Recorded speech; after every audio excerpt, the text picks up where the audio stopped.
Hello and welcome to the Marketing Times Analytics Podcast. I'm your host, Alex Sofronas, and today we're on with Hikari Senju.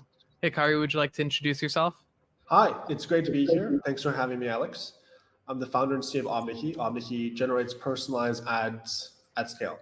We're based in San Francisco. We were founded back in 2018, and we're the first mover in Gen AI advertising. And it's been a really great growth trajectory for us since then. Tell us how that works and how that's different from the current way advertising works. The reality is that today there's two big trends. The first one is that creative is the most important factor for advertising performance. This is actually a research that was done from Google. It was that 55 to 75% of sales related to a campaign is related to the ad creative. So the ad creative is the most important lever in terms of success for advertising. That said, it's also the biggest source of waste. So 55% of advertising spend is wasted every year on inefficient content. This was research done back in 2022. There's that famous quote, "I know my advertising is working, I just don't know which half." It's still true today. The problem we saw back in 2018 when I founded the company and continue to work on solving today is how do we use generative AI-generated content to better test content at scale so that the content's better personalized for different audiences, for different products, and then at the same time use computer vision and multimodal AI, understanding images and video to get better, deeper insights about what's driving performance in those creatives. And so we're an analytics tool for creative and design analytics. And then we are also a generative tool for testing and generating new content to drive higher efficiencies for marketers and advertisers.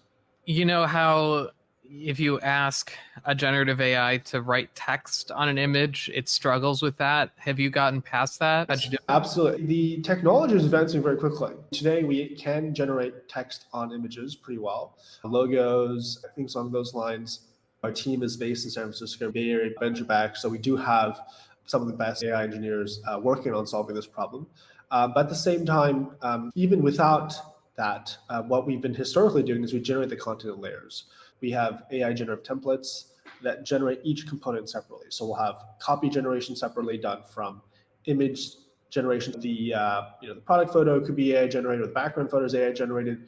The copy is also AI generated through an LLM and then inserted into the image so that when you layer them together, it looks really good. Nice. Very interesting. I want to take a step back because when we were chatting, you gave me some information about your background, which I thought was very relevant. Can you tell us a little bit about your background and how you got to the point of becoming an entrepreneur and building this company? So I grew up in New York, in Westchester. My grandfather worked at IBM and my dad's an artist. I studied computer science at Harvard, cross-registered at MIT, and it was really at MIT about a decade ago when I saw the early generative models. That got me very excited. At that time, it wasn't very good. It was a precursor to generative adversarial networks. It was still a little bit hallucinatory, dreamlike, and very not good quality. Intuiting Moore's law and growing up in a technology family, you develop deep intuition of what exponential change feels like in some ways. And definitely intuiting Moore's law felt that this technology will surpass human capabilities within 5-10 years. And that's what really got me started about the passion for generative AI was back in college. And also the idea of an AI generating art or an AI being creative, I found incredibly compelling because I also I grew up coding and competing in robotics competitions, things along those lines, but also grew up painting. And so the idea of code can paint, I found very compelling. And so that's what got me into generative AI. Separately, I started 2 venture-backed companies in college, one of which was EdTech. The impetus for this idea was really my dorm room friend, my roommate was doing at Harvard. There's this program you can make money by cleaning dorms, and it felt like it was such a lost opportunity because he's one of the smartest people in a certain subject. He could actually make money tutoring, and that was the first idea. Why not utilize all the latent talent that exists in Boston to connect students to tutors through an app? And so that was my first company, venture-backed, won some awards from Harvard and MIT, and then ultimately was acquired by another company in the San Francisco Bay Area where I became the head of growth and marketing. It was there running growth and marketing that I saw an opportunity to apply this technology with passion for generative AI to help entrepreneurs. As a serial entrepreneur myself, I have deep empathy for the struggle of being an entrepreneur. Getting your product out, getting word of mouth, getting people aware of your product offering is one of the biggest challenges, getting people to care about your product. A deep empathy for that struggle then compelled me to say, okay, let's apply this technology to help other entrepreneurs. This entrepreneurial journey has been empathy for other people's struggles, whether it's my roommate cleaning dorms or other entrepreneurs telling their stories and connecting with customers. That's been the trend in terms of how do we help other people. And that's what got me to start Omneky back in 2018. That's very cool. I want you to ask yourself a question. How much of the data that your business collects is actually used to drive contextual marketing campaigns? The capabilities of the marketing industry are evolving rapidly, and that's great news for businesses. More data is becoming available at increasing levels of granularity, and that data can be used to create better marketing campaigns that better resonate with your key audiences and increase customer conversion rates. Marketing tactics are becoming more focused and contextual, which is bridging the gap between B2B and B2C marketing. At the end of the day, we're marketing to individuals, whether they're buying on behalf of a business or whether they're buying a product or service for their home. My name is Alex, and I'm an expert in data, analytics, and direct marketing. I've managed over $70 million in media spend, over $10 million in agency fees, and I have a proven track record in lowering cost per sale in direct marketing, digital media, and paid search campaigns. I use data and analytics to dive into campaign performance, identify growth opportunities, and action on those insights to deliver business results. I've worked at companies like IBM and DirecTV, where I've leveraged LTV analytics and customer insights to identify profitable groups of customers and drive demand amongst those customer groups. The secret is in de-averaging campaign and audience performance, understanding the components of profitability and tying that together with audience segmentation. So the question is, are you using the right data to maximize your marketing potential? Grab time with me to learn how you can get the most sales out of your marketing efforts. Thanks for listening. I want to get into the technology side. You mentioned exponential growth. Do you believe AI will still grow exponentially? And what does that look like in the context of your company? How would exponential improvement in AI impact what you do? Yeah, absolutely. I think we're definitely undergoing exponential growth. And whatever challenges and shortcomings we see with LLMs and diffusion-based models today, generative copy and generative image models, it's going to be resolved. The amount of money and brain power and resources going to solving this problem and the collective willpower of humanity is such that I think they're going to get resolved in the next 2 years. One must remember, Moore's law is not a law of physics. It is a law of human motivation and willpower. Moore's law is humans to make computers faster every 2 years or every 18 months. There's nothing sacrosanct about this law per se. It's just because humans have set their mind on doing it that it's been achieved. And that has not changed. If anything, I see more energy and more excitement for generative AI and AI. I have more resources behind this problem than the number of transistors or the size of transistors. And I would continue to predict increased capabilities of this technology currently happening and definitely in the short term and medium term future. What does this mean for advertising? What does this mean for our business? It means that personalized storytelling, which is really what our business is about, can be done more effectively with artificial intelligence, with machine learning. And AI can understand human motivations and maybe your individual motivation as a consumer better than a person trying to manage a billion-person market or a million-person market. And deeply intuitively understanding your needs and desires and then crafting stories and content to communicate the values of this product to you, to compel you to learn more about a certain product offering that could improve your life. I think that's the direction we're going in. Obviously, AI generated imagery and product photos and videos and not losing context of the conversation throughout different customer touch points, omni-channel. When an AI is interacting with you on your website, it contains the context of the other interactions it had with you, maybe as an ad on Meta or Google or via some kind of chat application, not losing context and really having a brand develop this personalized relationship with you through all the different advertising and customer touch points, I think is the continued direction of this technology. Do you think that AI will surpass our ability to understand our own motivations at a certain point and start to make decisions we don't even understand but work better? I think in some ways we're already seeing this, right? When you're scrolling through Instagram or looking at YouTube videos, do you truly understand why those videos just feel so right? And you're spending hours on these applications every day.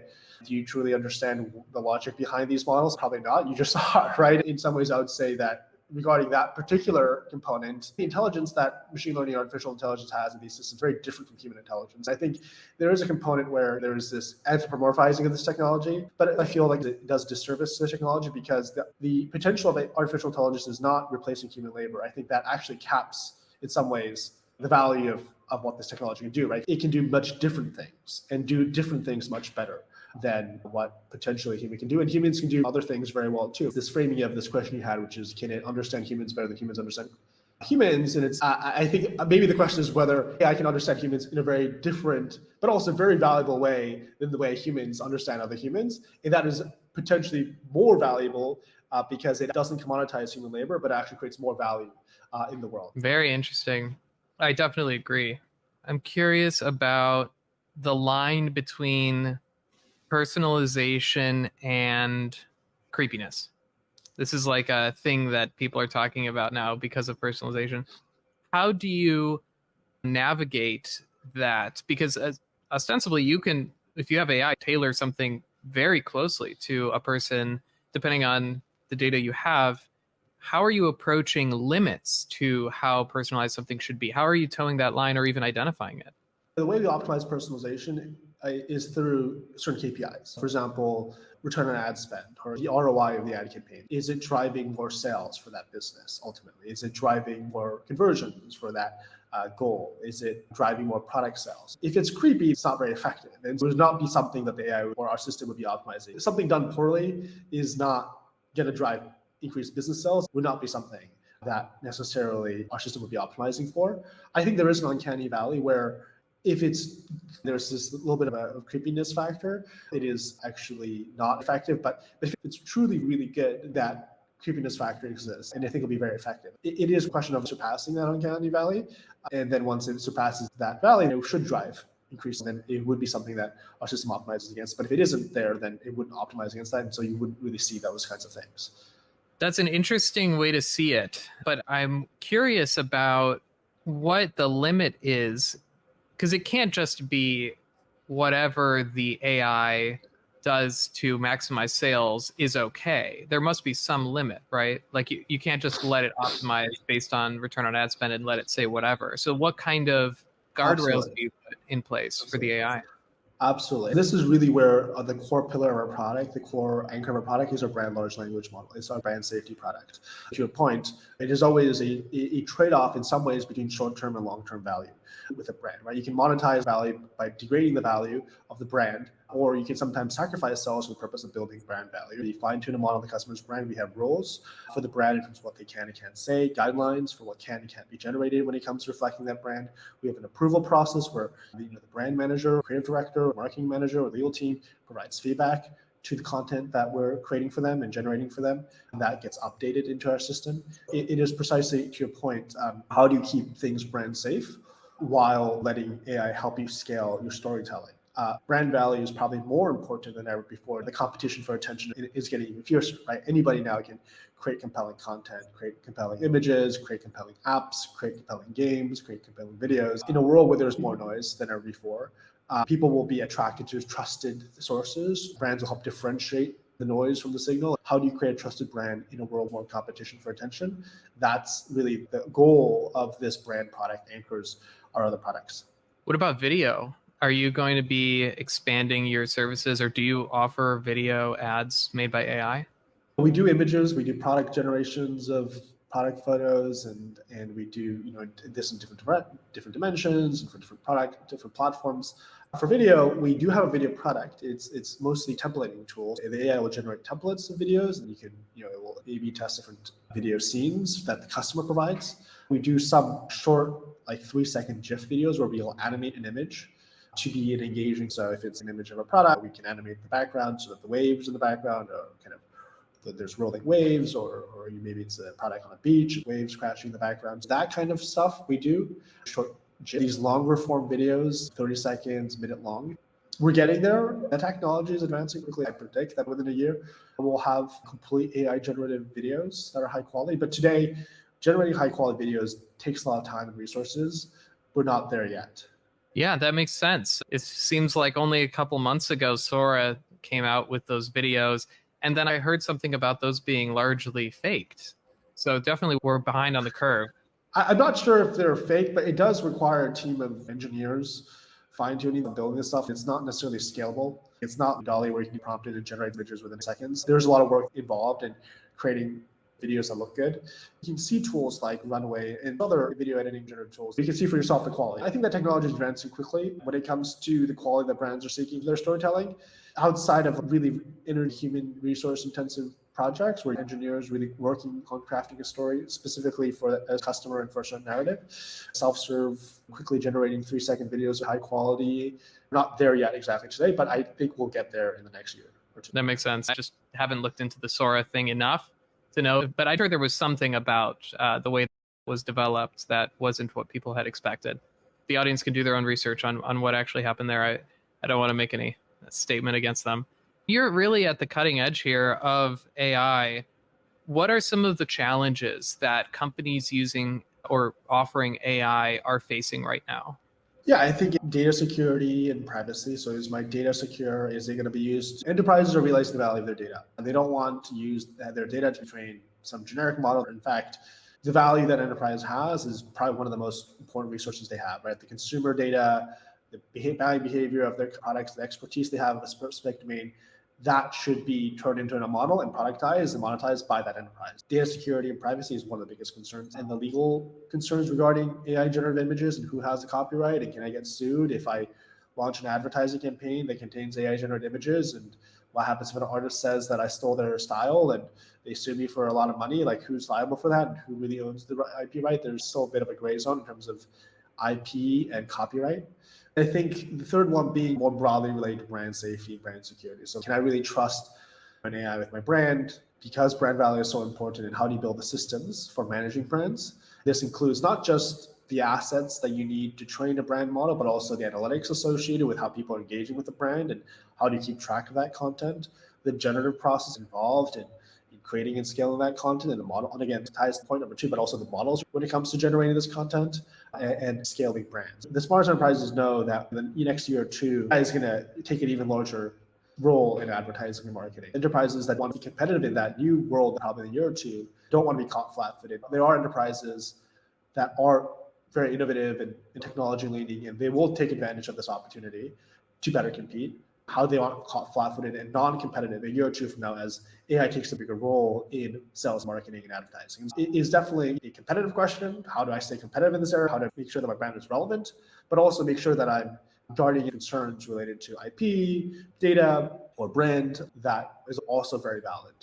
That's very interesting. And you gave me a couple of follow-up questions I want to ask you about the legal implications. This is such a fascinating part of AI, isn't it? It exists based on our intellectual property. It could not exist if not for what people had created.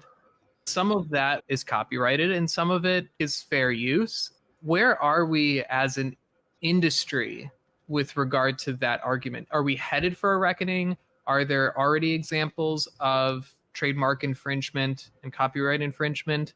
How do you expect that to pan out in the future? Let's say 5-10 years down the road. Yeah, this is a very complicated subject, right? There's many different layers. One layer is the artist argument. There's that great quote, artists copy, great artists steal. Copyright infringement in the music industry is nothing new. Artists are always getting sued by other artists or stealing beats or making something that sounds similar or trying to copyright certain phrases in their songs. It's a concern that's exists as long as the creative industry has existed, really. I don't think it's going to be resolved anytime soon. A lot of these things will be adjudicated by the law on a case-by-case basis, right? On what was the intent and is it really similar? AI has a level of complexity to this, but I think it's IP, it's a complicated subject. And ultimately, these are things that the courts, lawyers, and juries should decide to cut and drag anytime soon. I think in some ways that creates the opportunity for startups like us. It does create an opportunity for startups. And the other thing is, even when it comes to the legal concerns of models, there's several layers there. Like even the models, some are open source, some have licenses for commercial use, some are purely for research purposes and not really supposed to be used for commercial. So there's that underlying use of models. And then there's obviously the generated those models and the content that they're trained on. Big companies have been accused of training data on things they've scraped from the web. And the training set of the underlying models, licensing of the models. When you generate something, does it look like something that's copyrighted and who's liable? Which player in the stack is liable? Is the question. It's a humongous can of worms, and I don't think it's going to be resolved anytime soon. But again, I just don't think there is really no cut and dry way of resolving this. I don't think. IP concerns is a question that's almost as long as law, right? And so it's going to continue to be a big concern, but that's also such as new technologies. Sure. I had an idea. I'm curious just to see what your perspective is on a possible solution to the AI infringement dilemma, which is similar to the model that Twitter uses, X, about how it pays creators. They create content. If that content makes X money, then they get a cut of that revenue. That for meaning the advertisers pay X to put their ads on, and if the people are providing the content that the ads appear next to, they get a cut of the revenue that X gets from advertisers placing the ad there. Could there be a similar model for an AI where if you created the content that is being used downstream in an answer, and there might be different kinds of content that are playing a part in that answer, everybody gets a fraction of the revenue that comes in from the user asking the question. So it's different than the social network, but the economics of it would work similarly. Advertisers paying creators is nothing new. YouTube has made a big business on this. YouTube stars make money from the ad percentage of the ad revenue that their content drives. So this is a similar model they're using. When it comes to licensing content for training, I think that's also a world entrant. A lot of newspaper publishers have started working with big LLM creators and providers to license the content, like paying in some ways to make sure that your content is included as part of the answers. There's really great work being done right now in terms of when you ask an LLM, cite it. The consumer knows that the answer is accurate. And when you click on that citation, it is directly linked to that website or a piece of content. You can see it even scrolls to that area where content cited. Now, if you're a publisher, you want your content cited and you want people to go to your website because that's ad revenue for you. I think there's an incentive for publishers to make their content available for training purposes so that their content is included as a citation in those answers, and that becomes a different source of visitors to their site. I think those deals are being done and have been announced when it comes to news publishers. Licensing your content for training so that you can get some kind of backlink or citation to your content makes a lot of sense. Do you think that will continue and even expand in usage?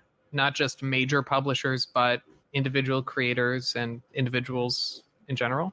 I think if we're going down this route of citations, I think that makes a lot. In some ways, like search results to begin with, the idea of PageRank is based on this concept of citations, that a paper that has been cited more times should be ranking higher than a paper that hasn't cited as much.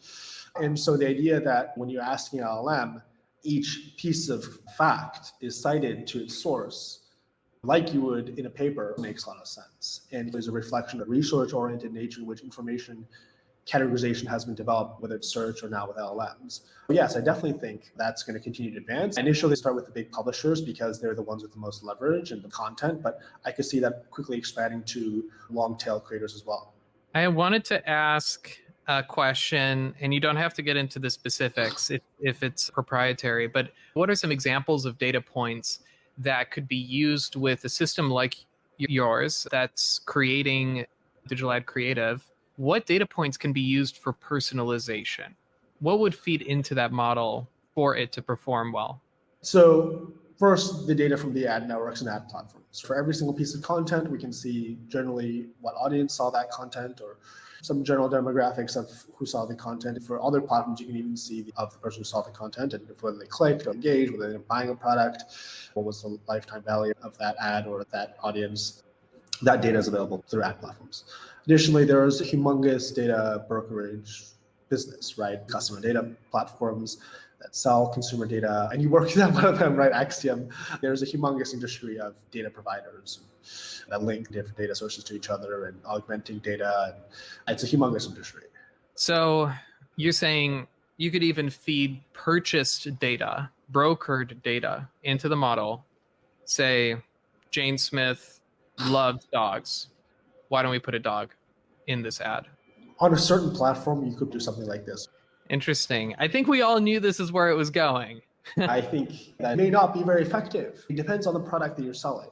If your SaaS company doesn't really benefit, maybe subliminally it might help with click-through rates to include a dog because Jane Smith likes dogs, but maybe it's not the most important thing when it comes to selling a product for a certain audience. If you are an entrepreneur that started a business to help with the long-term health of a dog, it's valuable to Jane Smith and to that entrepreneur that they connect through this kind of personalized storytelling ability. This entrepreneur that runs a dog health company can connect with Jane Smith, tell that story to Jane Smith in a very personalized way, and then that can benefit Jane Smith's life and the entrepreneur. It's a more efficient market. So I think that, yes, the market is generally becoming information efficiency, but it's not now. If people know you like dogs in every single ad you see, that might not be very effective for even businesses if it's not relevant to their business.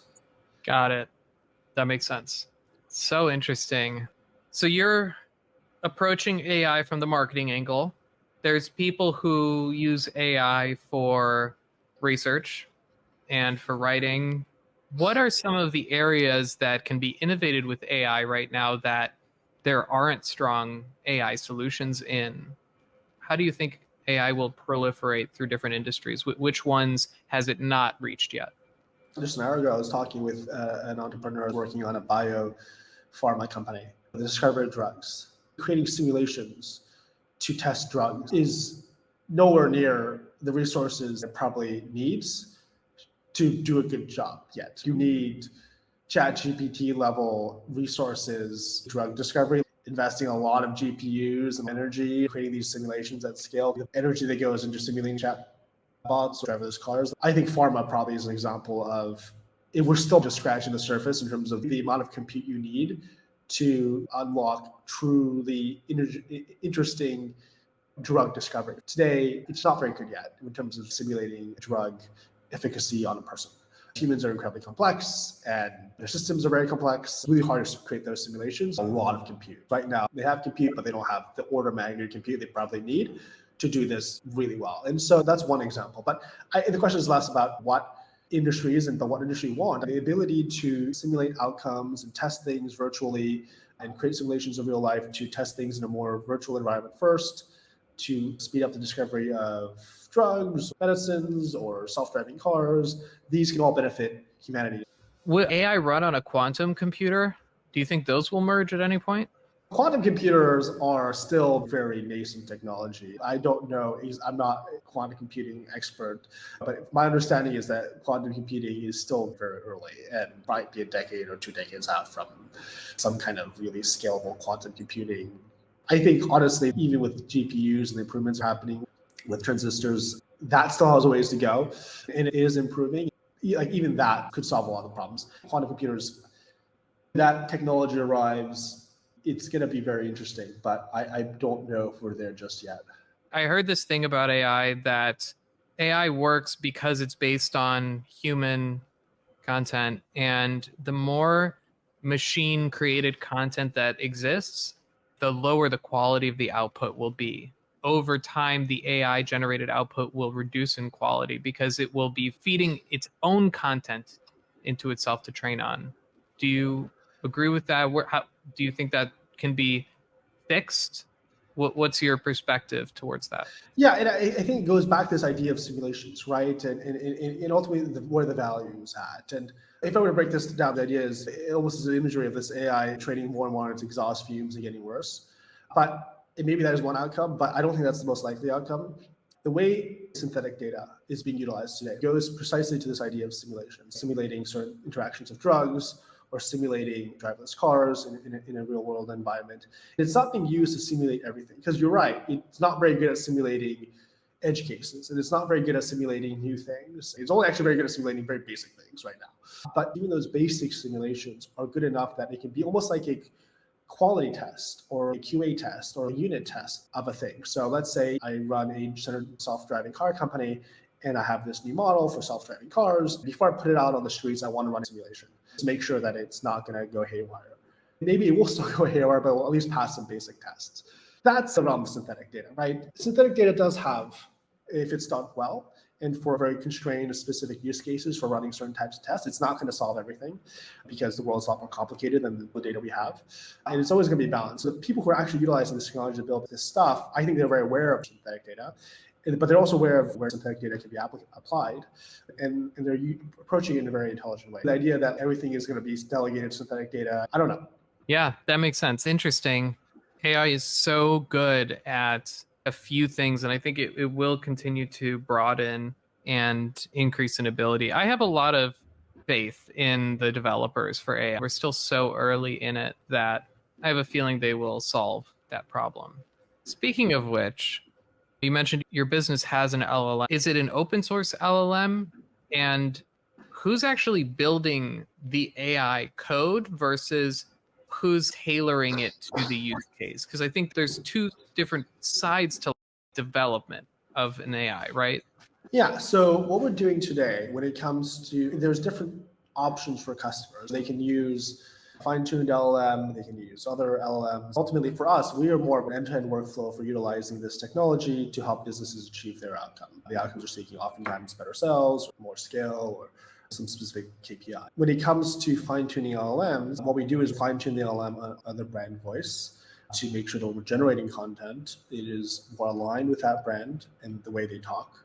That is a fine-tuning process. We're not necessarily building that LLM from scratch ourselves. In that sense, Llama 3 and Meta has done a great job in open sourcing this technology and democratizing for more people, enterprises to use, so you're not locked into one of these more closed model providers. It's created a humongous demand for GPUs as well, I think. The open sourcing of this technology, build their own models and host it on their own GPUs. I think Meta has done a really great job with Llama, and it's great to see them pushing the open source aspect of AI further. AI advancement has been open source. Going back to this idea of back in 2014 when I first got really excited about AI, the reason why I could play around with it and build apps and kind of technology was because the advancements were open source. There was an element where this research that's being done is done in a public space. People are building off of other people's research, and a lot of the weights have historically been public.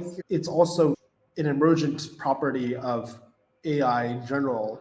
At least from the mid 2010s, a lot of the things moving the space forward were open sourced and were based off open source. And so we utilize open source models, fine-tune open source models, create our own branch of open source models when it uses state-of-the-art technology to help our customers. How do you ensure confidentiality and security with regard to the data that's being fed into these LLMs? Because you're dealing with a lot of personal data or data that describes people, and the companies are putting in a lot of data so that they can have relevant ads. How do you ensure data is secure and is not distributed to the wrong person through a hack or something like that? How do you think that security? That's a great question. I think data security and cybersecurity is so important. We are SOC 2 accredited and compliant, and we also are very clear to our customers in terms of our underlying models. If customers aren't comfortable, for example, sending data to OpenAI, they can choose to use their own fine-tuned LLM model that can be on a single tenant. So they have an environment they have access to, and maybe even be on their cloud. There's this other trend, which is potentially that on-prem is back, and people are moving away from cloud and trying to keep more of their data in-house. We help those businesses in deploying these models within their own servers and environments. It really depends on the customer, but we're very transparent with the customers in terms of our architecture and how they want us to deploy our technology and product. It really depends on the customer. So thinking more about the data that's fed in, let's say I have a business and I'm selling anything and I want relevant ads, and I don't want to have to tell the machine what ads to make. I want the machine to tell me what the best ads are. And maybe that requires some iteration and some money spent just to test the different creatives before the machine can tell you what works the best. But is it possible to give all the strategy documents, all the data that we have related to the product, the consumers? Can we feed all of that into an LLM and then have it provide to us graphics and ads and assets that it believes are the best fit without any direct input as to what exactly to make, but rather just an inference based off of all the data that is fed into it? That is exactly what our system does. And it's not just one element, it's a system. The way our product works is the customer uploads all their brand information, campaign information, and customer information that they feel comfortable sharing with us. They connect their ad platforms that they're comfortable sharing with us. We analyze that content with a separate system to discover the audience, what they're interested in, how historical ads content perform. And then we use that to generate creative brief, a mood board. And the customer would input, for example, the target audience they're seeking and the product that they're looking at, generate ideas for them. Create a brief for our system to generate ads based on that brief. The flow is customer inputs their brand information, connect their ad platforms with data sources. We generate ideas for them, edit or approve, and then our system generates content, send for approval. They can distribute it through our platform. That's exactly how our system works. So I'm curious, speaking of consumers, where do you think your offering has more of a B2C or B2B? Because I could see it going either way. Yeah, it's a great question. Historically, our business has been 60% consumer, 40% B2B. I think it's applied to both. Consumers and B2C companies have a lot of SKUs, need AI to generate assets so they can better advertise. Each ad platform is different and distinct, and you need to create custom content for each one of these ad platforms. The complexity for a B2C company when it comes to ad creative is quite large. AI can be utilized to help streamline that process, and value is very clear. But at the same time, B2C companies are hypersensitive about brand value and brand safety and consumer data protection. So even though there's a great demand for this technology, there's also equivalent trepidation brands, IP, copyright, consumer data. It's a double-edged sword. B2B companies have goals too. They run ads. They're big advertisers, and they're looking to generate leads for their businesses. They also have a lot of data about through different CRM platforms, the value of every lead, and the value of every opportunity, and they have a lot of data about their leads, and they're trying to get the lead through the funnel and convert or upsell. They tend to be slightly less related to brands as much, maybe because they're not as much of a consumer company. They're more targeted, so they are more open to potentially experiment with technology that can help them drive more sales, because brand value is less of a critical concern as a consumer company. Therefore, sometimes the sales processes or the sales cycles for B2B companies is faster, because for them, as long as it drives more sales and high quality leads, you get more budget for that. Different ways of selling to different audiences. Ultimately, the biggest opportunity is in consumer. These concerns are very valid. And yeah, I think it's a question of the maturity of the market when it comes to adopting certain technology. And sometimes that does take a little bit of time. So you mentioned that your offering has an analytics component because it needs to analyze the data in order to come up with the assets. But are you planning down the road, or maybe currently offering some kind of analytics to go beyond just internally analyzing and coming up with a good answer, but also trying to do some of the analytics function that a marketing organization needs? Yeah, so we call ourselves the mission control center for brands. A mission control center is just as much about analyzing data, keeping track of performance and your assets and brands, as it is the preparation involved in terms of analytics, management of data and brand value is even more important. The generation of the content is just last mile of a much longer process when it comes to building and managing brand value. Analytics is a big component of our product. Our very first product launched in 2018 was an analytics product.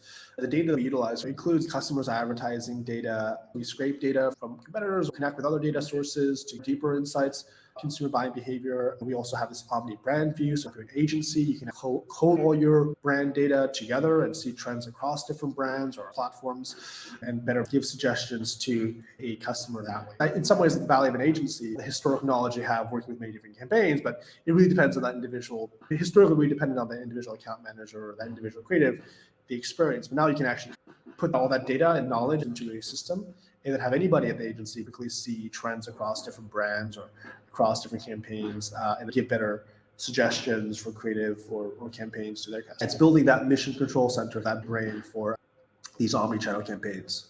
And is it on the roadmap to extend into the space and MTA space to understand how not just optimizing ads within one platform, but for each consumer, choosing a different blend of tactics, all with unique messaging, and Right.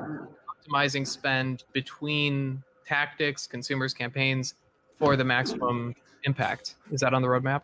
Omneky is called Omneky because we're an omni-channel platform. So omni-channel is at the very DNA of what Omneky is and the value we see long-term providing for advertisers. Advertisers today have dozens of different platforms, different ways of touching consumers.